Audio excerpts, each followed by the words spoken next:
fait des hivers de formation sur la vie microbienne du sol, le travail du sol. Donc sur l'exploitation, on pratique le non-labour depuis 15-20 ans, ça dépend des parcelles.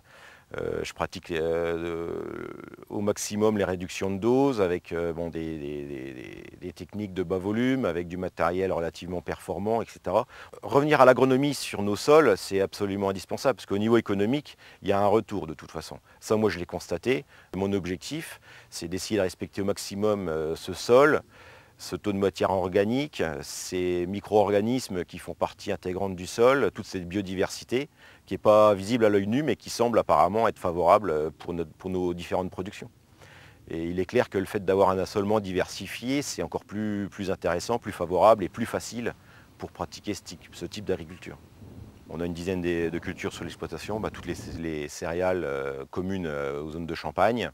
On a de la betterave sucrière, pommes de terre de consommation, on a de la luzerne, du tournesol, du colza, du chanvre et puis depuis peu, avec un voisin, des haricots de consommation pour un industriel. Alors c'est vrai que le choix de la luzerne sur l'exploitation, au niveau économique, à l'instant T, c'est pas ce qu'il y a de plus rentable. Mais bon, il faut raisonner sur du moyen terme. Ça rentre dans le cadre d'un système de culture, un système de production. Et je pense qu'à terme, l'intérêt il sera multiple. Alors c'est vrai aussi pour toutes les autres cultures, hein. On travaille en assolement. Et c'est vrai qu'on ne raisonne pas forcément l'assolement avec les marchés, quoi. Un agriculteur raisonnable, il continue à faire son assolement pour avoir un équilibre sur son exploitation. Alors on est évidemment très sensible à la biodiversité.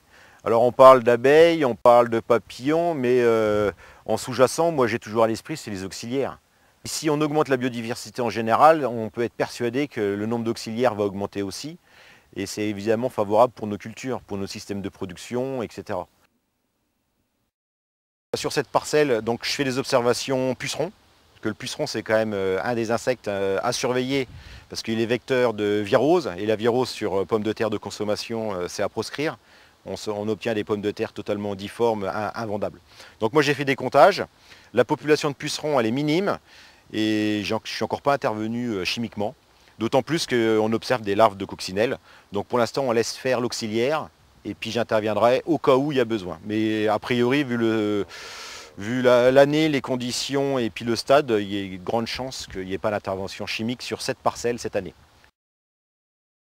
Sur le rendement net, il n'y a pas de souci. En agriculture raisonnée, quand on pratique les observations, on respecte les seuils d'intervention, les rendements ne sont pas pénalisés. Alors la biodiversité, c'est aussi sur l'exploitation, sur le territoire, des lignes à haute tension qui traversent tout le territoire. Et en accord avec ERDF, on est tombé d'accord sur le principe qu'ils n'entretiennent plus sous les pylônes. On a laissé les bosquets en place. C'est aussi une part de biodiversité, ça ne prend pas de place et très peu d'entretien. Voilà, on s'aperçoit qu'en fait, avec très peu de moyens à mettre en place, des petites haies, des techniques de fauche tardive, des bords de champs, des bordures de champs, on arrive à augmenter la biodiversité. Et on s'est aperçu sur l'exploitation, en moyenne, il y avait 39 espèces d'oiseaux sur l'exploitation. Sur le territoire, j'ai de très bonnes relations avec les chasseurs, même si je ne chasse pas. Donc, entre autres, ils m'ont aidé pour l'implantation de la haie. C'est une démarche que j'ai voulu mettre en place. J'ai pris contact avec les chasseurs de la commune et puis en 2 jours, l'hiver dernier, on a implanté 350 mètres de haies.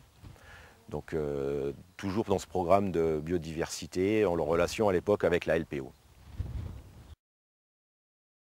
Alors quand on fait notre tour de champ régulièrement pour faire nos comptages, nos observations, ça fait toujours plaisir de voir des auxiliaires sur nos cultures, de voir des carabes qui se promènent sur le sol.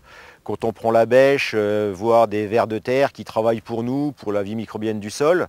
Ça fait toujours plaisir évidemment. Et puis le plus satisfaisant, c'est quand on s'aperçoit qu'on peut se permettre de baisser les doses. Parce que utiliser du chimique pour utiliser du chimique, c'est pas une fin en soi, quoi. Quand on peut se permettre de baisser de 20, 30, 40% la dose de phyto, voire même des fois de faire l'impasse, c'est toujours agréable, quoi, que ce soit au niveau environnemental et puis économique, hein. On n'est pas dupes, hein, on travaille tous pour gagner notre vie.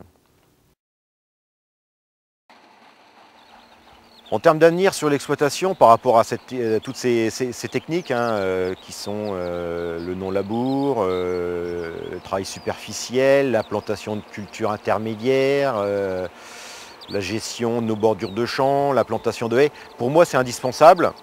Je pense qu'on sera de plus en plus à pratiquer dans ce sens-là. Et plus on sera nombreux sur le territoire, plus l'impact sur la biodiversité sera intéressante. Et déjà sur le village, au niveau collectif, ça ne fonctionne pas trop mal. Mais il faut que ce soit volontaire. Et de toute façon, pour que le travail soit bien intéressant et puis qu'il soit bien fait, il faut que ça soit d'une démarche volontaire. Et on voit bien que dans l'état d'esprit de nos collègues, ça évolue. Et c'est plutôt bien.